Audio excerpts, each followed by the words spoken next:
ذکر للعالمین۔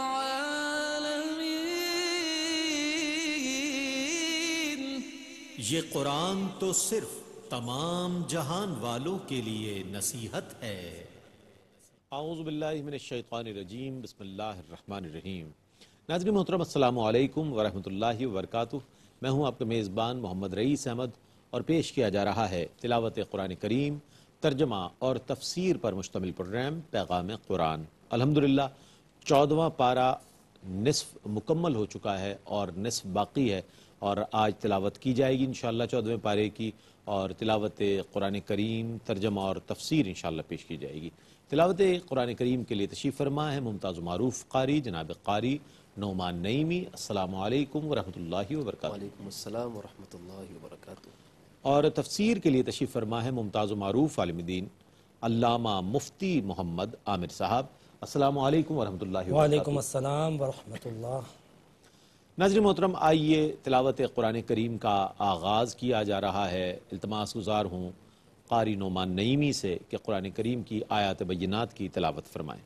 اعوذ باللہ من الشیطان الرجیم، بسم اللہ الرحمن الرحیم۔ افامن الذین مکروا السیئات ان یخسف اللہ بهم الارض او یأتیهم العذاب من حیث لا یشعرون۔ میں اللہ کی پناہ میں آتا ہوں شیطان مردود سے۔ اللہ ہی کے نام سے شروع کرتا ہوں جو نہایت رحم فرمانے والا بہت مہربان ہے۔ جو لوگ بری سازشیں کرتے ہیں کیا وہ اس بات سے بے خوف ہیں کہ اللہ انہیں زمین میں دھنسا دے یا ان پر وہاں سے عذاب لے آئے جہاں سے عذاب آنے کا انہیں وہم و گمان بھی نہ ہو۔ او یأخذهم فی تقلبهم فما هم بمعجزین او یأخذهم على تخوف فإن ربکم لرؤوف رحیم۔ یا ان کو چلتے پھرتے پکڑ لے سو وہ خدا کو عاجز نہیں کر سکتے، یا وہ ان کو عین حالت خوف میں پکڑ لے تو بے شک تمہارا رب بہت مہربان نہایت رحم فرمانے والا ہے۔ اولم يروا الى ما خلق الله من شيء يتفيأ ظلاله عن اليمين والشمائل سجدا لله وهم داخرون۔ کیا انہوں نے یہ نہیں دیکھا کہ اللہ نے جو چیز بھی پیدا کی ہے اس کا سایہ اللہ کو سجدہ کرتے ہوئے دائیں اور بائیں جھکتا ہے، اور اس وقت وہ اللہ کے حضور عاجزی کرتے ہیں۔ وَلِلَّهِ يَسْجُدُ مَا فِي السَّمَاوَاتِ وَمَا فِي الْأَرْضِ مِن دَابَّةٍ وَالْمَلَائِكَةُ وَهُمْ لَا يَسْتَكْبِرُونَ يَخَافُونَ رَبَّهُم مِّن فَوْقِهِمْ وَيَفْعَلُونَ مَا يُؤْمَرُونَ۔ اور جو چیزیں آسمانوں میں ہیں اور جو چیزیں زمینوں میں ہیں، زمین پر چلنے والے اور فرشتے سب اللہ ہی کو سجدہ کرتے ہیں، اور وہ تکبر نہیں کرتے۔ وہ اپنے اوپر اپنے رب کے عذاب سے ڈرتے ہیں، اور وہ وہی کام کرتے ہیں جس کا انہیں حکم دیا جاتا ہے۔ وقال الله لا تتخذوا إلهين اثنين إنما هو إله واحد فإياي فارهبون۔ اور اللہ نے فرمایا دو کو عبادت کا مستحق نہ بناؤ، وہ اللہ صرف ایک ہی عبادت کا مستحق ہے، سو مجھ سے ہی ڈرو۔ وَلَهُ مَا فِي السَّمَاوَاتِ وَالْأَرْضِ وَلَهُ الدِّينُ وَاصِبًا أَفَغَيْرَ اللَّهِ تَتَّقُونَ۔ اور جو کچھ آسمانوں اور زمینوں میں ہے سب اسی کی ملکیت ہے اور اسی کی عبادت لازم ہے۔ کیا تم اللہ کے سوا کسی اور سے ڈرو گے؟ وما بكم من نعمة فمن الله ثم إذا مسكم الضر فإليه تجأرون ثم إذا كشف الضر عنكم إذا فريق منكم بربهم يشركون ليكفروا بما آتيناهم فتمتعوا فسوف تعلمون۔ تمہارے پاس جو بھی نعمت ہے وہ اللہ کی طرف سے ہے، پھر جب تمہیں کوئی مصیبت پہنچتی ہے تو تم اسی سے فریاد کرتے ہو، پھر جب وہ تم سے اس مصیبت کو دور کر دیتا ہے تو پھر تم میں سے ایک فریق اپنے رب کے ساتھ شریک بنا لیتا ہے تاکہ وہ ہماری دی ہوئی نعمتوں کی ناشکری کریں، سو تم عارضی فائدہ اٹھا لو، پھر تم ان قریب جان لو گے۔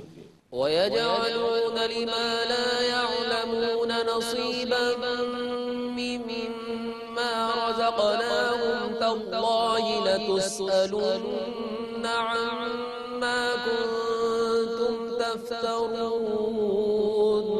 اور وہ ہماری دی ہوئی چیزوں میں سے ان کا حصہ مقرر کرتے ہیں جن کو وہ جانتے ہی نہیں۔ تم جو کچھ افطرا کرتے ہو اللہ کی قسم تم سے اس کے متعلق ضرور پوچھا جائے گا۔ وَيَجْعَلُونَ لِلَّهِ الْبَنَاتِ سُبْحَانَهُ وَلَهُم مَّا يَشْتَهُونَ۔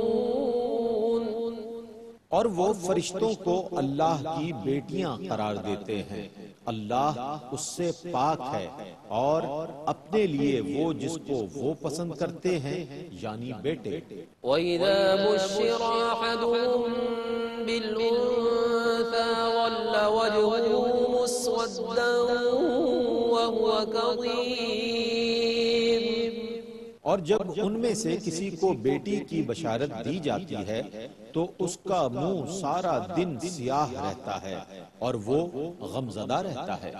يَتَوَارَىٰ مِنَ الْقَوْمِ مِن سُوءِ مَا بُشِّرَ بِهِ أَيُمْسِكُهُ عَلَىٰ هُونٍ أَمْ يَدُسُّهُ فِي التُّرَابِ أَلَا سَاءَ مَا يَحْكُمُونَ۔ وہ اس بشارت کو برا سمجھنے کی وجہ سے لوگوں سے چھپتا رہتا ہے، وہ سوچتا ہے کہ ذلت کے ساتھ اس کو رکھ لے یا اس کو زندہ زمین میں دبا دے۔ سنو وہ کیسا برا فیصلہ کرتے ہیں۔ لِلَّذِينَ لَا يُؤْمِنُونَ بِالْآخِرَةِ مَثَلُ السَّوْءِ وَلِلَّهِ الْمَثَلُ الْأَعْلَىٰ وَهُوَ الْعَزِيزُ الْحَكِيمُ۔ جو لوگ آخرت پر ایمان نہیں لائے انہی کی بری صفات ہیں اور اللہ کی بہت بلند صفات ہیں اور وہی بہت غلبے والا بڑی حکمت والا ہے۔ وَلَوْ يُؤَاخِذُ اللَّهُ النَّاسَ بِظُلْمِهِم مَّا تَرَكَ عَلَيْهَا مِن دَابَّةٍ وَلَٰكِن يُؤَخِّرُهُمْ إِلَىٰ أَجَلٍ مُّسَمًّى فَإِذَا جَاءَ أَجَلُهُمْ لَا يَسْتَأْخِرُونَ سَاعَةً وَلَا يَسْتَقْدِمُونَ۔ اور اگر اللہ لوگوں کے ظلم کی بنا پر ان کی گرفت فرماتا تو روئے زمین پر کسی جاندار کو نہ چھوڑتا، لیکن وہ ان کو معین مدت تک ڈھیل دیتا ہے، سو جب ان کا معین وقت آ جائے گا تو وہ نہ ایک لمحہ پیچھے ہو سکیں گے نہ ایک لمحہ آگے بڑھ سکیں گے۔ وَيَجْعَلُونَ لِلَّهِ مَا يَكْرَهُونَ وَتَصِفُ أَلْسِنَتُهُمُ الْكَذِبَ أَنَّ لهم الحسنى لا جرم أن لهم النار وأنهم مفرطون. اور وہ اللہ کے لیے ان چیزوں کو تجویز کرتے ہیں جن کو وہ خود اپنے لیے ناپسند کرتے ہیں، اور ان کی زبانیں جھوٹ کہتی ہیں کہ ان کے لیے بھلائی ہے. بے شک ان کے لیے دوزخ کی آگ ہے اور وہ اس میں سب سے پہلے بھیجے جائیں گے. تاللہ لقد أرسلنا إلى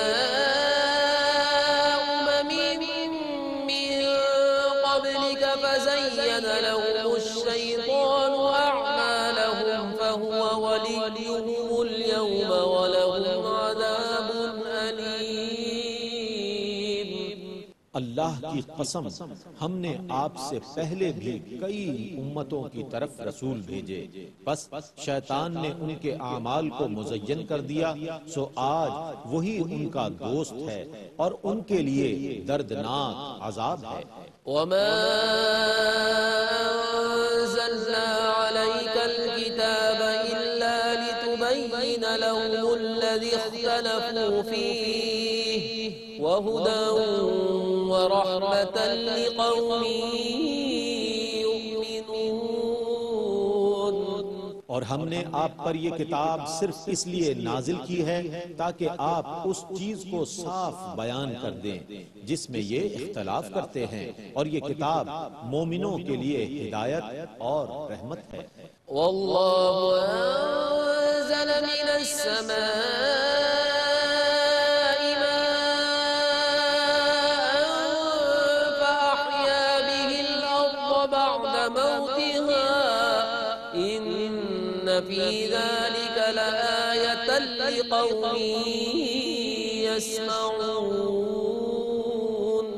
اور اللہ نے آسمان سے پانی برسایا، پھر اس پانی سے زمین کو اس کے مردہ ہونے کے بعد زندہ کیا.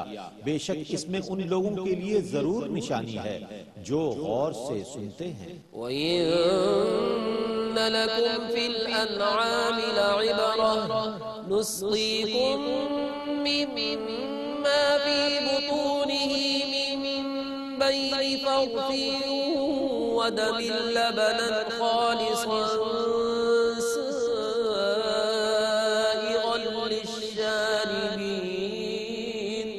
اور بے شک مویشیوں میں بھی تمہارے لیے غور کا مقام ہے. ہم تمہیں اس چیز سے پلاتے ہیں جو ان کے پیٹوں میں گوبر اور خون کے درمیان ہے، اور وہ خالص دودھ ہے جو پینے والوں کے لیے خوشگوار ہے. ومن ثمرات النخيل والأعناب تتخذون منه سكرا ورزقا حسنا إن في ذلك لآية لقوم يعقلون.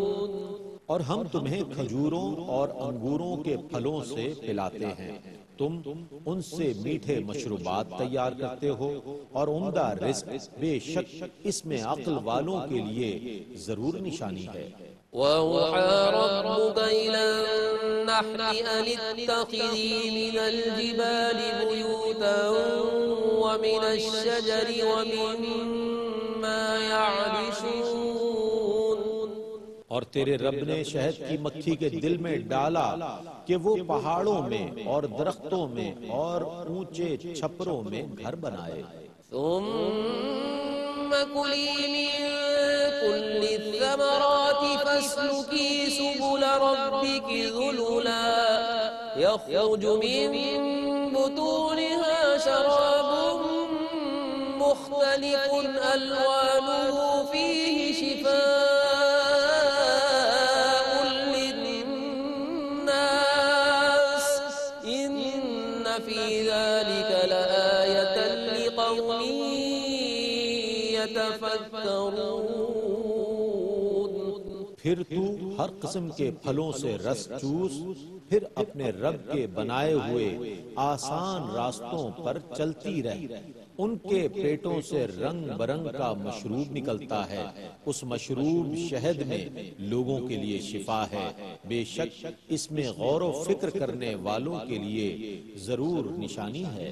والله خلقكم ثم يتوفاكم ومنكم من يرد إلى أرذل العمر لكي لا يعلم بعد علم شيئا إن الله عليم قدير۔ اور اللہ نے تمہیں پیدا کیا، پھر وہی تم کو وفات دے گا، اور تم میں سے بعض کو ناکارہ عمر کی طرف لوٹا دیا جاتا ہے تاکہ انجام کار وہ حصول علم کے بعد کچھ بھی نہ جان سکے۔ بے شک اللہ نہایت علم والا، بے حد قدرت والا ہے۔ والله فضل بعضكم على بعض في الرزق فما الذين فضلوا براد رزقهم على ما ملكت أيمانهم فهم فيه سواء أفبنعمة الله يجحدون۔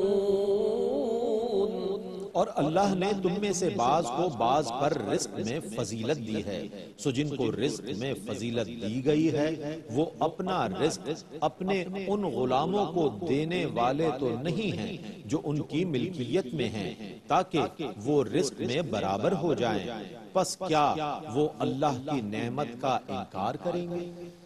والله جعل لكم من أنفسكم أزواجا وجعل لكم من أزواجكم بنين وحفدة ورزقكم من الطيبات أفبالباطل يؤمنون وبنعمة الله هم يكفرون۔ اور اللہ نے تم میں سے تمہارے لیے بیویاں بنائیں اور تمہارے لیے تمہاری بیویوں سے بیٹے اور پوتے بنائے اور تمہیں پاکیزہ چیزوں سے رزق دیا، تو کیا وہ باطل پر ایمان لاتے ہیں اور اللہ کی نعمت کا کفر کرتے ہیں؟ وَيَعْبُدُونَ مِن دُونِ اللَّهِ مَا لَا يَمْلِكُ لَهُمْ رِزْقًا مِّنَ السَّمَاوَاتِ وَالْأَرْضِ شَيْئًا وَلَا يَسْتَطِيعُونَ۔ اور وہ اللہ کے سوا ان چیزوں کی عبادت کرتے ہیں جو ان کے لیے آسمانوں اور زمینوں میں سے کسی بھی رزق کے مالک نہیں ہیں اور نہ کسی چیز کی طاقت رکھتے ہیں۔ فلا تضربوا لله الأمثال إن الله يعلم وأنتم لا تعلمون۔ سو تم اللہ کے لیے مثالیں نہ گھڑو اور بے شک اللہ جانتا ہے اور تم نہیں جانتے۔ ضرب الله مثلا عبدا مملوكا لا يقدر على شيء ومن رزقناه منا رزقا حسنا فهو ينفق منه سرا وجهرا هل يستوون الحمد لله بل أكثرهم لا يعلمون۔ اللہ ایک ایسے غلام کی مثال بیان فرماتا ہے جو کسی کی ملکیت میں ہے اور کسی چیز پر قادر نہیں ہے، اور دوسرا ایسا شخص ہے جس کو ہم نے اپنی طرف سے عمدہ رزق عطا فرمایا ہے، سو وہ اس میں سے پوشیدہ طور سے اور ظاہراً خرچ کرتا ہے۔ کیا یہ دونوں شخص برابر ہیں؟ تمام تعریفوں کا مستحق اللہ ہے، بلکہ ان میں سے اکثر لوگ نہیں جانتے۔ وضرب الله مثلا رجلين أحدهما أبكم لا يقدر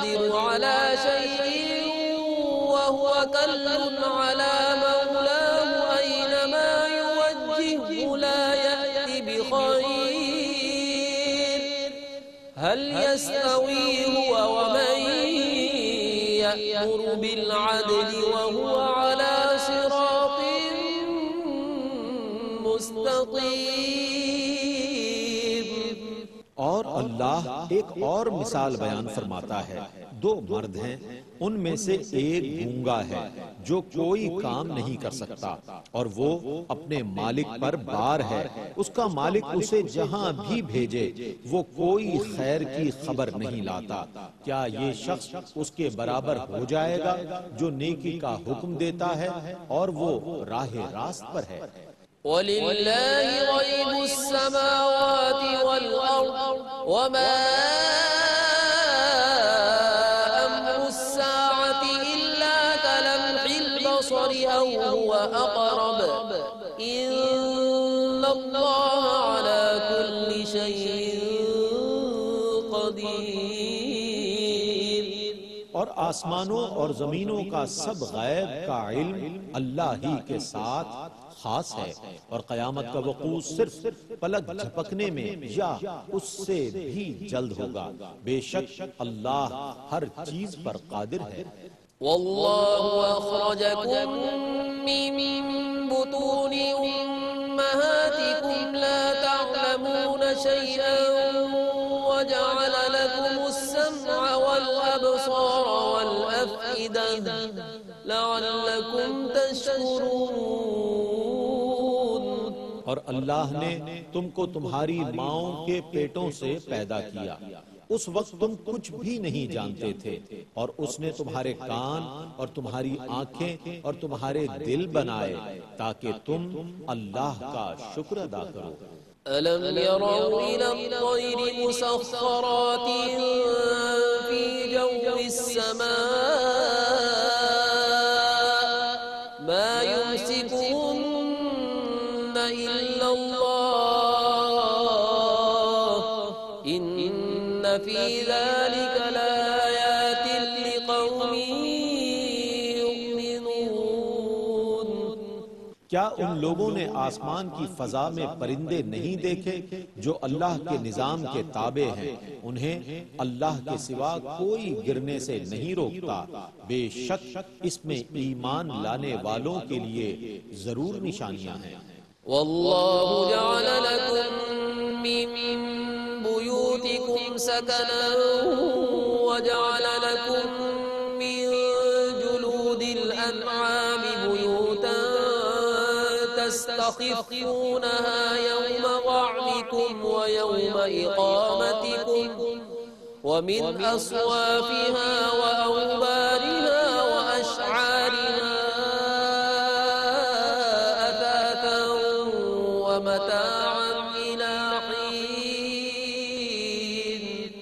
اور اللہ نے تمہاری رہائش کے لیے تمہارے گھر بنائے اور تمہارے لیے مویشیوں کی کھالوں سے خیمے بنائے جن کو تم ہلکا پھلکا دیکھ کر سفر کے دن اور اقامت کے دن کام میں لاتے ہو، اور ان مویشیوں کے اون اور پشم اور بالوں سے ایک معین وقت تک فائدہ اٹھانے کے لیے گھریلو چیزیں بناتے ہو. والله جعل لكم مما خلق ظلالا وجعل لكم من الجبال أكنانا وجعل لكم سرابيل تقيكم الحر وسرابيل تقيكم بأسكم كذلك يتم نعمته عليكم لعلكم تسلمون. اور اللہ نے اپنی پیدا کی ہوئی چیزوں میں سے تمہارے فائدے کے لیے سایہ دار چیزیں بنائیں، اور اس نے تمہارے لیے پہاڑوں میں محفوظ غار بنائے اور تمہارے لیے ایسے لباس بنائے جو تمہیں گرمی سے بچاتے ہیں، اور ایسے لباس زرہیں بنائے جو تم کو حملوں سے محفوظ رکھتے ہیں. وہ تم پر اسی طرح اپنی نعمت پوری کرتا ہے تاکہ تم اس کی اطاعت کرو. فَإِن تَوَلَّوْا فَإِنَّمَا عَلَيْكَ الْبَلَاغُ الْمُبِينُ.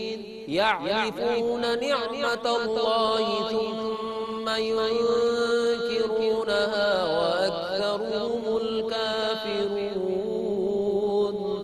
پھر اگر یہ روگردانی کریں تو آپ کا کام تو صرف وضاحت کے ساتھ اللہ کے احکام کو پہنچا دینا ہے۔ یہ لوگ اللہ کی نعمتوں کو پہچانتے ہیں، اس کے باوجود پھر ان کا انکار کرتے ہیں اور ان میں سے اکثر کافر ہیں۔ وَيَوْمَ نَبْعَثُ مِن كُلِّ أُمَّةٍ شَهِيدًا ثُمَّ لَا يُؤْذَنُ لِلَّذِينَ كَفَرُوا وَلَا هُمْ يُسْتَعْتَبُونَ۔ اور جس دن ہم ہر امت سے ایک گواہ پیش کریں گے، پھر کافروں کو بولنے کی اجازت نہیں دی جائے گی اور نہ ان سے عتاب دور کرنے کا مطالبہ کیا جائے گا۔ وَإِذَا رَأَى الَّذِينَ ظَلَمُوا الْعَذَابَ فَلَا يُخَفَّفُ عَنْهُمْ وَلَا هُمْ يُنظَرُونَ۔ اور جب ظالم لوگ عذاب دیکھیں گے تو ان سے نہ عذاب میں تخفیف کی جائے گی اور نہ ان کو مہلت دی جائے گی۔ وَإِذَا رَأَى الَّذِينَ أَشْرَكُوا شُرَكَاءَهُمْ قَالُوا رَبَّنَا هَؤُلَاءِ شُرَكَاؤُنَا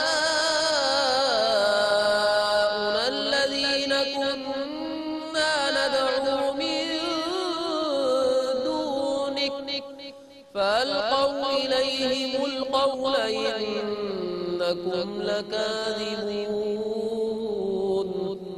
اور جب مشرکین اپنے شرکاء کو دیکھیں گے تو کہیں گے کہ اے ہمارے رب، یہ ہیں ہمارے وہ شرکاء جس کی ہم تیرے سوا عبادت کرتے تھے، تو وہ جواب میں کہیں گے کہ بے شک تم ضرور جھوٹے ہو۔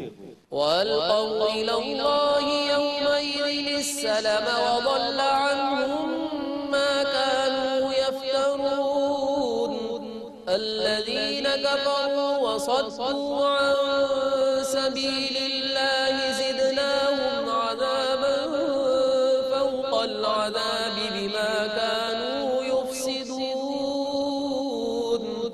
اور اس دن وہ اطاعت شعاری کرتے ہوئے اللہ کے سامنے گر جائیں گے، اور جو کچھ وہ بہتان باندھتے تھے وہ ان سے جاتے رہیں گے۔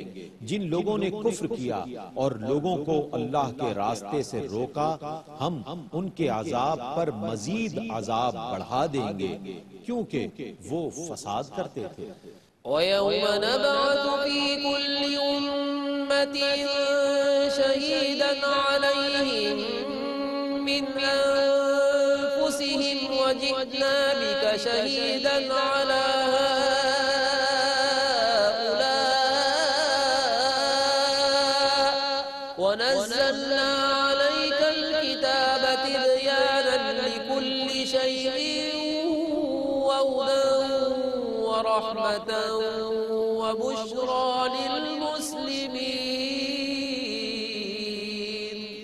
اور جس دن ہم ہر امت کے خلاف انہی میں سے ایک گواہ پیش کریں گے، اور اے رسول مکرم، ہم ان سب پر آپ کو گواہ بنا کر پیش کریں گے، اور ہم نے آپ پر ایسی کتاب نازل کی ہے جس میں ہر چیز کا روشن بیان ہے، اور وہ مسلمانوں کے لیے ہدایت، رحمت اور بشارت ہے۔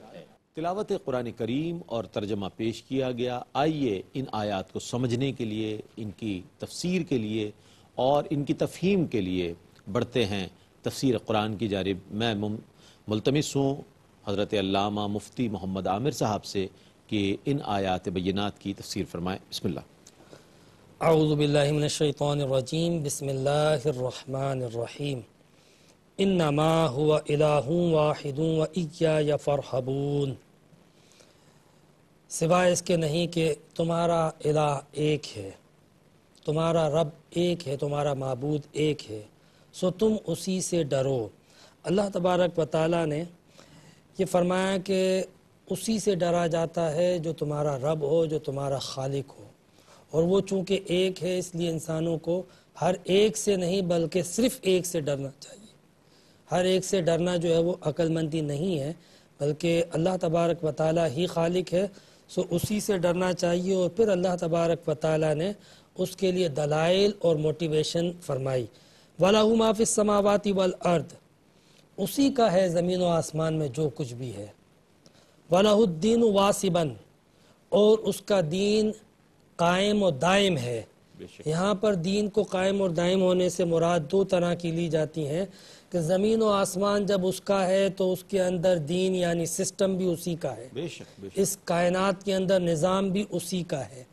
تو اللہ رب العزت نے فرمایا کہ جب اس کائنات کے اندر نظام اس کا چل رہا ہے پورے زمین اور آسمان کے اندر، تو یہ کیسا ہو سکتا ہے کہ جو نظام اس نے انسانوں کے لیے دیا ہے وہ قائم اور دائم نہ رہے؟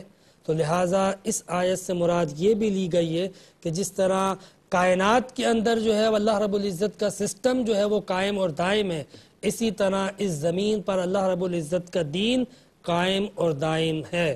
وَلَهُ الدِّينُ وَاسِبًا، پھر فرمایا أَفَغَيْرَ اللَّهِ تَتَّقُونَ، کیا تم اللہ کے سوا کسی اور سے ڈرتے ہو، کسی اور کا خوف رکھتے ہو؟ وَمَا بِكُم مِّن نِعْمَةٍ فَمِنَ اللَّهِ، تمہیں تو جو نعمت بھی ملتی ہے وہ تو اللہ کی جانب سے ملتی ہے، نعمتیں اس کی کھاتے ہو اور شکریہ کسی اور کا ادا کرتے ہو، مہربانیاں اس کی ہیں تم پر اور ڈرتے کسی اور سے ہو، یہ تو کوئی لوجک نہ ہوئی۔ اللہ نے فرمایا وَمَا بِكُم مِّن نِعْمَةٍ فَمِنَ اللَّهِ، کہ جو نعمت بھی انسانوں پر اتری ہے، دنیاوی ہو کہ اخروی ہو، مادی ہو کہ روحانی ہو، جسمانی ہو کہ ذہنی ہو، ہر نعمت بندے پر اللہ کی طرف سے اترتی ہے۔ تو جب ساری نعمتیں دینے والا وہ ہے تو پھر شکر بھی اسی کا ادا کرنا چاہیے، قدر بھی اسی کی کرنی چاہیے، عبادت و بندگی اور اطاعت و فرما برداری بھی اسی کی کرنی چاہیے۔ پھر اس کے بعد اللہ رب العزت نے ایک انسان کی نفسیات کا ذکر کیا کہ انسان کی سوچ کیسے ہے۔ انسان جو ہے اس کی حالت یہ ہے کہ ثم اذا مسکم الضر فالیہ تجأرون، کہ بندے کو جب کوئی پریشانی ہوتی ہے تو بندہ کیا کرتا ہے، اسی کی پناہ میں جاتا ہے۔ کوئی مشکل آتی ہے اللہ کو یاد کرتا ہے، کوئی پریشانی آتی ہے پھر اسے خدا یاد آ جاتا ہے۔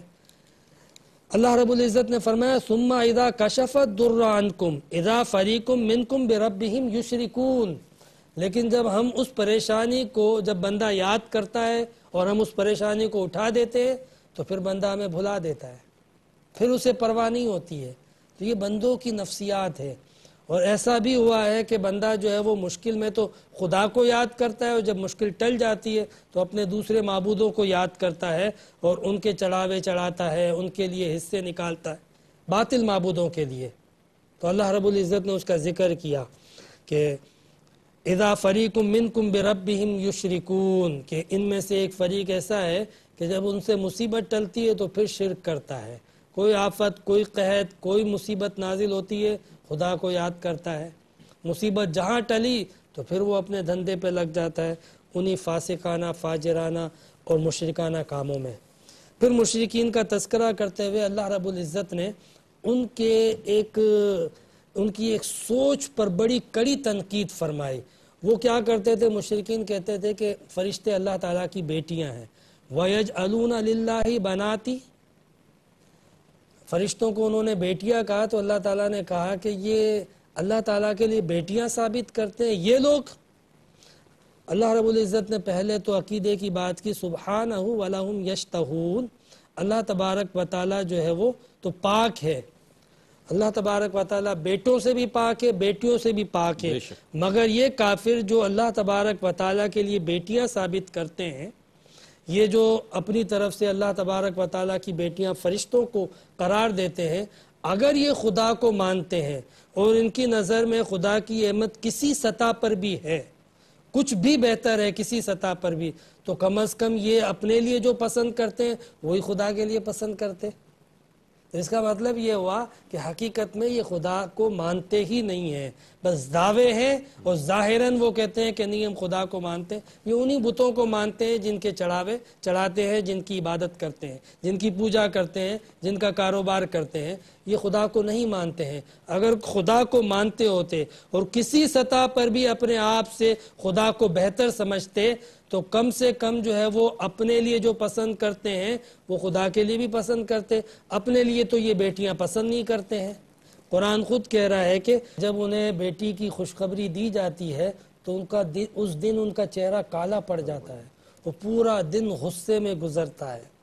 یعنی بیٹی سے اتنی نفرت، اپنے لیے وہ بیٹا پسند کرتے تھے اور بیٹی سے جب نفرت کرتے تھے تو اللہ کے لیے کیوں بیٹیاں؟ تو یہ اللہ رب العزت نے ان کی ایک جو ہے وہ بڑی کڑی جو ہے وہ پکڑ فرمائی، اور اللہ رب العزت نے فرمایا میں تو بیٹے اور بیٹیوں دونوں سے پاک ہوں، بے شک، میں تو خالق ہوں، بے شک، نہ میری بیٹیاں ہیں نہ میرے بیٹے ہیں، میرے لیے سب مخلوق ہیں۔ لیکن تم جو اپنے باطل گمان کے مطابق سمجھتے ہو کہ یہ فرشتے جو ہے وہ اللہ تعالیٰ کی اولاد ہے، تو کم سے کم وہ اولاد ہی مانتے جو تم اپنے لیے پسند کرتے ہو۔ تم نے تو وہ اولاد مانی جو اپنے لیے بھی پسند نہیں کرتے ہو۔ تمہارا حال یہ ہے کہ جب تم میں سے کسی کو بیٹی کی خوشخبری دی جاتی تھی تو تمہارے چہرے سیاہ پڑ جاتے تھے، اور پورا دن جو ہے وہ غصے میں گزرتا تھا۔ یتوارا من القوم من سوء ما بشر به، اور جس شخص کو بیٹی کی پیدائش کی خوشخبری دی جاتی تھی رئیس بھائی وہ اپنا منہ چھپاتا پھرتا تھا قوم سے۔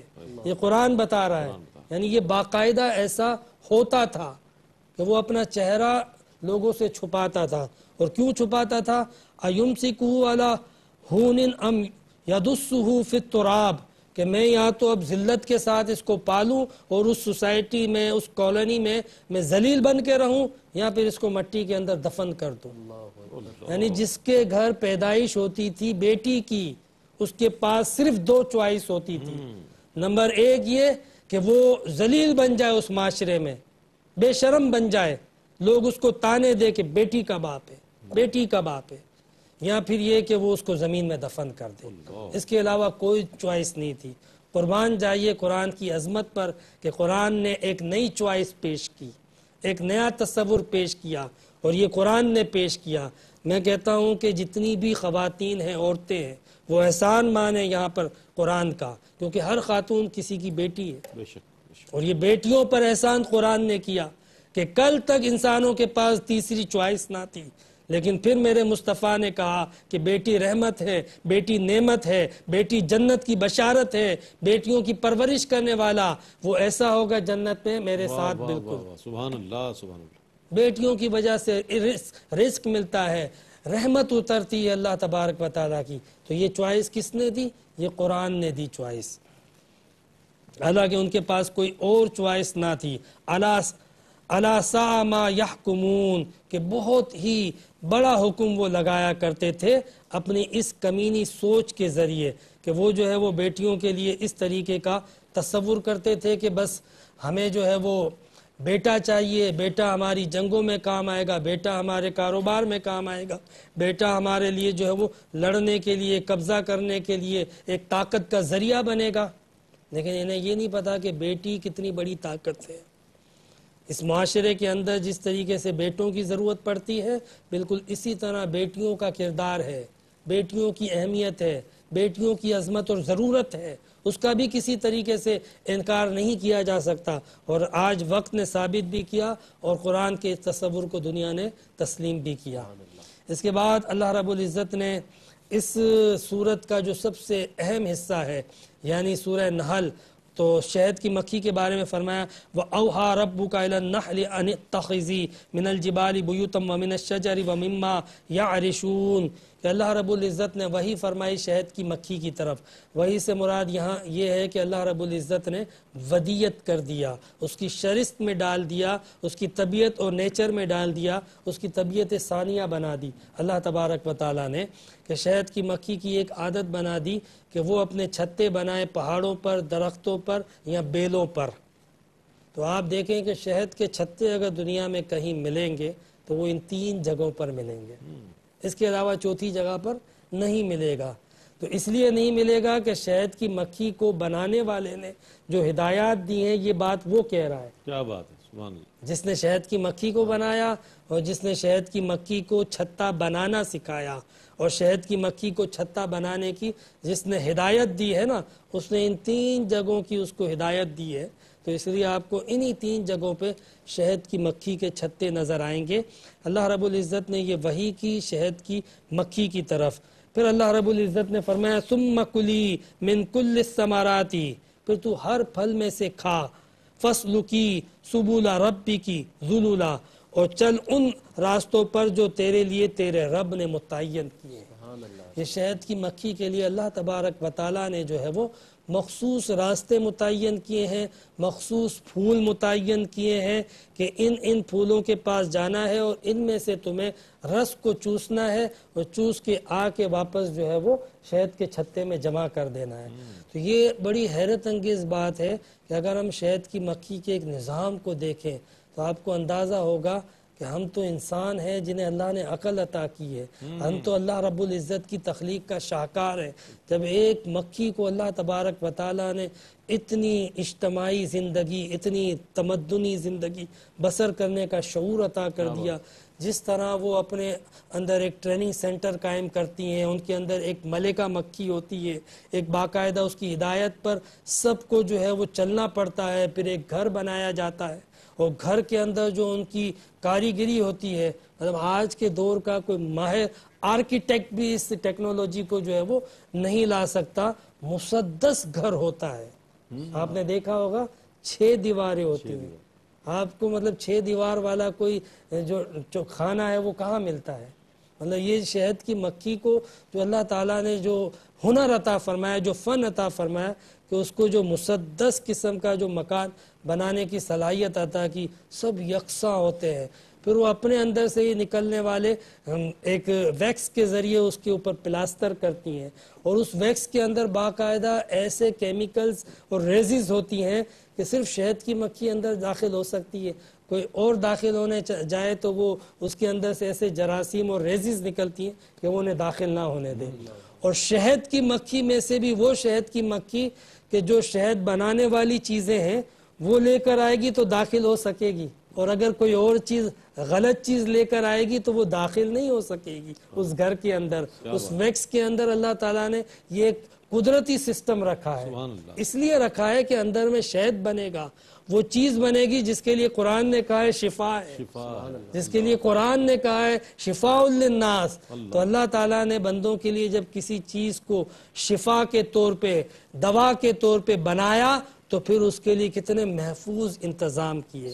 مطلب میڈیکل پوائنٹ آف ویو سے دیکھیں آپ، حفظان صحت کے تناظر میں آپ دیکھیں کہ کتنا محفوظ انداز سے اللہ رب العزت نے شہد کو بنانے کا انتظام کیا، باقاعدہ اس کے اندر جو ہے وہ ایک ٹریننگ سینٹر قائم کیا، ملکہ مکھی جو ہے اس کو باقاعدہ بنایا گیا جو سب کو ہدایت دیتی ہے، سب کو مینیج کرتی ہے، سب کی ڈیوٹیز لگاتی ہیں، وہ اپنے اپنے وقتوں پر جاتی ہیں، رب کی ان متعین راہوں پر چلتی ہیں جس کا ان کو ذکر کیا گیا ہے، جس کے بارے میں ان کو بتایا گیا ہے، اور پھر ان راہوں پہ جا کے، ان جگہوں پہ جا کے وہ باقاعدہ جو ہے وہ ان رسوں کو چوس کر آتی ہیں۔ پھر کیا ہوتا ہے؟ یخرج من بطونها شراب مختلف الوانہ فیہ شفاء للناس، کہ پھر اس میں سے جو ہے وہ مختلف رنگوں کا مشروب نکلتا ہے۔ آج تک ہم سمجھتے تھے کہ شہد کی مکھی صرف شہد بناتی ہے، لیکن یہاں پہ یہ قرآن کہہ رہا ہے کہ یخرج من بطونها شراب مختلف الوانہ، یہ جمع کا صیغہ ہے کہ اس میں سے مختلف رنگوں کے مشروب نکلتے ہیں۔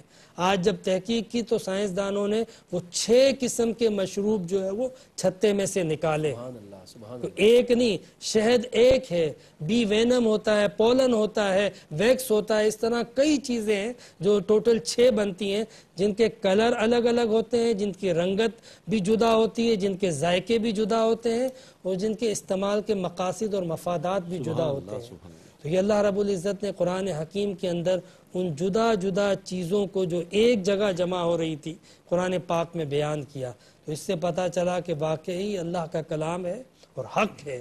یہ اللہ کی کلام کی حقانیت اور صداقت کا اعلان ہے کہ قرآن کن سچائیوں کو اور کائنات کے اندر موجود کن حقائق و لطائف کو اور کن رازوں کو آشکار کر رہا ہے کہ انسان نہ صرف ان تک پہنچے، ان کو مسخر کرے، ان کو سمجھے، بلکہ ان سے باقاعدہ فائدہ اٹھائے۔ سبحان اللہ۔ تو اس قرآن کو اگر ہم پڑھیں تو نہ صرف یہ کہ ہمیں دنیا میں کامیابی، ہدایت، شفا ملے گی، بلکہ روحانی علاج بھی ہوگا اور دل کے لیے بھی شفا کا سامان اس قرآن کے اندر موجود ہے۔ کاش کہ اس قرآن سے ہماری وابستگی ہو جائے۔ بآخر دعوانا ان الحمد للہ رب العالمین۔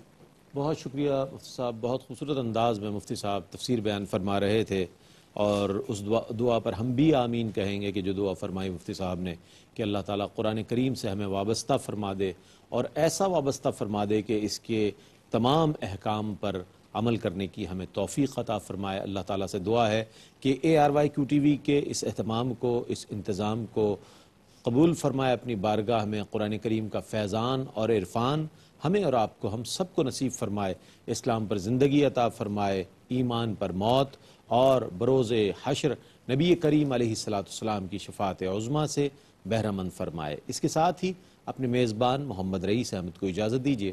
اللہ حافظ۔ إن هو إلا ذكر للعالمين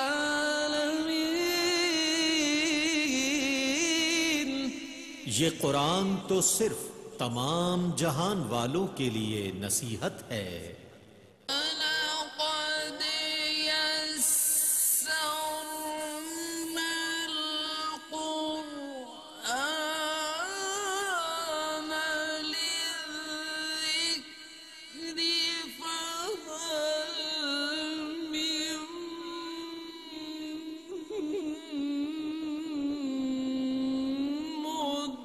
مدكر اور بے شک ہم نے حصول نصیحت کے لیے قرآن کو آسان کر دیا ہے، تو ہے کوئی نصیحت حاصل کرنے والا؟